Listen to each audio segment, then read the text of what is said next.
रात्री जवळपास 1:30 वाजता एक जे दोन रायव्हल ग्रुप दिसतो, ज्यामध्ये की एक अनिल पंजाबी, साई लाला यांचे काही असोसिएट्स ग्रुप्स आणि दुसरी बाजू अरिजित चौहान असा त्यांचे जे 2-3 मंडळी होता तिथे. तो असा दोन रायव्हल ग्रुप दिसतो, ज्यामध्ये की रात्री मारामारी झाली ई स्क्वायर मॉल जवळ.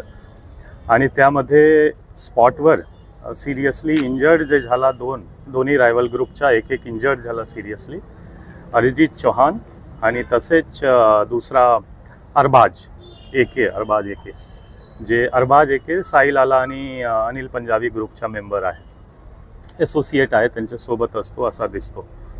तो एकंदरीत असा दिसतो की दोन ग्रुप जे क्रिमिनल मोठी हिस्ट्री आहे दोन्ही ग्रुपच्या, जे टोळी म्हणतो, त्यामध्ये अनिल पंजाबी सध्या MPDA मध्ये जेलमध्ये आहे.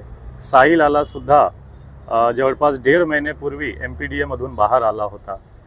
त्यांचे जे असोसिएट आहे त्यांच्यावर सुद्धा मोठी क्राईमची हिस्ट्री आहे आणि MPDA 55-56 सारखा कारवाई प्रपोज्ड आहे किंवा झालेली आहे. दुसरा बाजू जे आहे, दुसरा ग्रुप अरिजित चौहानवर सुद्धा 9 गुन्हे दाखल होता, पास्ट गुन्हे. त्यांच्यासोबत जे एक आरोपी जे आम्ही अरेस्ट पण केलेला आहे, इंजर्ड आहे, त्यांच्यावर सुद्धा MPDA ची कारवाई झाली होती, 2025 मध्ये बाहेर आला होता.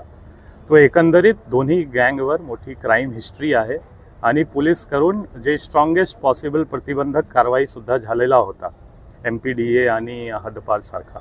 आणि ह्या दोन्ही गँगची रायव्हलरीमध्ये ई स्क्वायर जवळ रात्री इन्सिडेंट झाला आणि जे अनिल पंजाबी साई लाला ग्रुपच्या 2 मेंबर असोसिएट्स म्हणू शकतो आपण, अरबाज आणि आवेज, हा दोन्हीची डेथ झालेली आहे एक बाजू. दुसरा बाजू अरिजित चौहानची पण डेथ झालेली आहे. असा एकंदरीत 3 डेथ हा इन्सिडेंटमध्ये झालेला आहे. हॉस्पिटलमध्ये एकाचा खून करण्यात आला. हा असा आहे की ते ऑलरेडी 2 जे आहे मोस्टली इथेच सिरियसली इंजर्ड होता आणि आवेज पण सिरियसली इंजर्ड होता. त्यांना सिव्हिल हॉस्पिटल फर्स्ट गेला जवळ असताना, नंतर रेफर झाला विष्णुपुरी आणि विष्णुपुरीमध्ये ते ऑलरेडी सिरियसली इंजर्ड कंडिशनमध्ये गेला होता.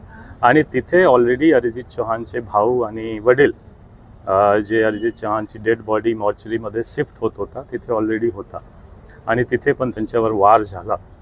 तो सिरियसली इंजर्ड ऑलरेडी होता, वार पण झाला आणि शेवटी त्यांची पण ट्रीटमेंट दौरान डेथ झाली. 2 FIR होणार, त्यामध्ये दोन्ही क्रॉस FIR होणार मर्डरच्या आणि भाग्यनगर पोलीस स्टेशन हद्दमध्येच दोन्ही FIR होईल, क्रॉस FIR होईल. एक अरिजित चौहानची फॅमिलीची तक्रार आणि दुसरा जे आवेज किंवा अरबाज, हा दोन्हीपैकी एक FIR फिर्याद घेऊन आपण FIR करणार. असं हॉस्पिटलमधल्या इन्सिडेंटचा FIR होणार का? हॉस्पिटलच्या इन्सिडेंट काय आहे, आपण स्टार्ट ऑफ इन्सिडेंट जर बघू तो भाग्यनगर पोलीस स्टेशन ज्युरिस्डिक्शन आहे, जिथे इंजुरी झाली आणि सबसिक्वेंट इव्हेंट तिथे आहे, म्हणून आपण स्टार्ट ऑफ जे इन्सिडेंट आहे ते बघतो आणि तो पण FIR भाग्यनगर पोलीस स्टेशन. दोन्ही जे गँग आहेत ते धुरंधर चित्रपट पाहून निघाले होते अशी माहिती. दोन्ही गँग नाही, फक्त 3 जे अरिजित चौहान आणि त्यांच्यासोबत 2 लोक, हा एक बुलेट गाडीवर गेला होता आणि मूव्ही घेऊन बघून ते बाहेर आला होता आणि ते जवळपास 1 ते 1:30 वाजे जे शो कंप्लीट होतो त्या वेळ जे आहे त्याच्याच दौरान हा इन्सिडेंट झालेला आहे. काय आरोपी ताब्यात आहेत सर? जवळपास आपण 4 आरोपी आतापर्यंत ताब्यात घेतलेला आहे. टीम्स बाकी जे लोक आहेत त्यांचे मागे आहे आणि मोठ्या पैमानेवर आपण ह्यामध्ये धरपकड आणि अरेस्ट करणार.